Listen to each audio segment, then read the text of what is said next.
Hi, welcome to our channel Eat Sleep Repeat. இன்னைக்கு நம்ம பார்க்க போகிறது டேஸ்டியான சன்னா மசாலா ரெசிபி. சன்னா மசாலா யூஸ்வலாக சப்பாத்திக்கும் பூரிக்கும் செம்மையான சைட் டிஷ்ங்க.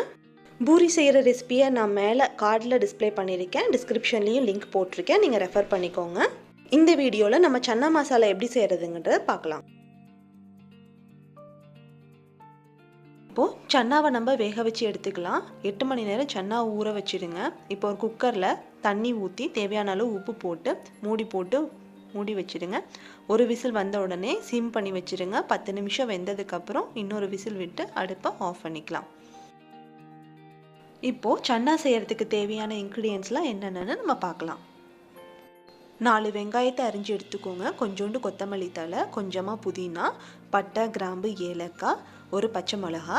இது எல்லாத்தையும் சேர்த்து நம்ம தனியாக அரைச்சி எடுத்துக்க போகிறோம். இது இல்லாமல் 3 தக்காளி எடுத்து அரிஞ்சு வச்சுக்கோங்க. இதை தனியாக அரைக்க போகிறோம். இப்போது ப்ரெஷர் போனதுக்கப்புறம் குக்கரை ஓப்பன் பண்ணியாச்சு. பாருங்கள், சன்னா நல்லா வெந்துருச்சு. நல்லாமே பஞ்சு போல் வெந்துருச்சு பாருங்கள். ஸோ அரைக்க வேண்டியதெல்லாம் அரைச்சி எடுத்து வச்சுருக்கேன். புதினா, கொத்தமல்லி, வெங்காயம், தக்காளி, இஞ்சி பூண்டு பேஸ்ட், ஒரு கை சன்னா எடுத்து அரைச்சிக்கோங்க. ஒரு பெரிய வெங்காயம் நைஸாக கட் பண்ணிக்கோங்க. ஒரு பச்சை மிளகாய். இப்போது கடாயில் 2 கரண்டி எண்ணெய் விட்டுக்கோங்க. எண்ணெய் காஞ்சதுக்கப்புறம் பிரிஞ்சி இலை, பட்டை, கிராம்பு, ஏலக்காய்லாம் போட்டு நல்லா வணக்கிக்கோங்க. அதுக்கு மேலே நம்ம அரிஞ்சு வச்சுருக்கிற வெங்காயம், பச்சை மிளகாய் இது எல்லாத்தையும் போட்டு நல்லா வணக்கிக்கணும். வெங்காயம் நல்லா கண்ணாடி மாதிரி வணங்கினதுக்கப்புறம் 2 ஸ்பூன் இஞ்சி பூண்டு பேஸ்ட்டு சேர்த்து நல்லா வணக்குங்க. இஞ்சி பூண்டோட ஸ்மெல் போகிற வரைக்கும் நல்லா வணக்கி விடுங்க. இதுக்கப்புறம் நம்ம அரைச்சி வச்சுருக்கிற புதினா, கொத்தமல்லி, வெங்காயம் மிக்ஸை இதில் போட்டு நல்லா கிண்டி விடுங்க. இதுக்கப்புறம் அரைச்சி வச்சுருக்கிற தக்காளியை சேர்த்துக்கோங்க. நல்லா கிண்டி விடுங்க. ஒரு 2 நிமிஷம் வணங்கட்டும். நல்லா வணக்கி விடுங்க.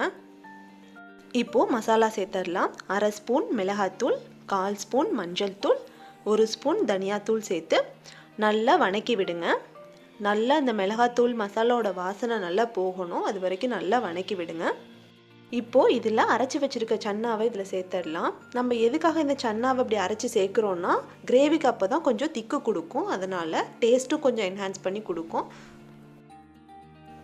இதில் இப்போ நம்ம வேக வச்சுருக்க சன்னாவை இது கூட சேர்த்துக்கலாம். நல்லா கிளறி விடுங்க. தேவையான அளவு உப்பு சேர்த்துக்கலாம். ஆல்ரெடி சன்னா வேக வைக்கும் போது உப்பு போட்டிருக்கோம், அதனால் பார்த்து போட்டுக்கோங்க. இதில் கொஞ்சமாக தண்ணி சேர்த்து ஒரு மூடி போட்டு மூடி வச்சுருங்க. ஒரு 10 நிமிஷம் நல்லா வேகட்டும். உங்களுக்கு நல்லா தண்ணியாக வேணும்னா முன்னாடியே எடுத்துடலாம், இல்லைன்னா நல்லா திக்காகிற வரைக்கும் வெயிட் பண்ணுங்கள். கடைசியாக 1 ஸ்பூன் சர்க்கரை சேர்த்துக்கோங்க. சர்க்கரை சேர்த்தா கொஞ்சம் டேஸ்ட் என்ஹான்ஸ் பண்ணி கொடுக்கும், அதனால தான் சர்க்கரை சேர்த்துக்கிறோம். பாருங்கள், நல்லா கெட்டி ஆயிடுச்சு.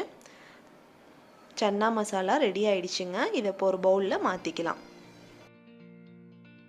உங்கள் வீட்லேயும் இந்த ரெசிபியை ட்ரை பண்ணி பார்த்துட்டு உங்கள் ஃபீட்பேக்கை என்னோட கமெண்ட் செக்ஷனில் போஸ்ட் பண்ணுங்கள்.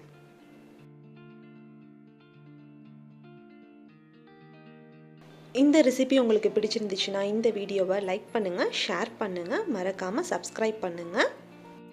உங்களுக்கு ஏதாவது டவுட்ஸ் இருந்துச்சுன்னா எனக்கு கமெண்ட் பண்ணுங்கள், நான் கண்டிப்பாக ரெஸ்பாண்ட் பண்ணுறேன். தேங்க்யூ.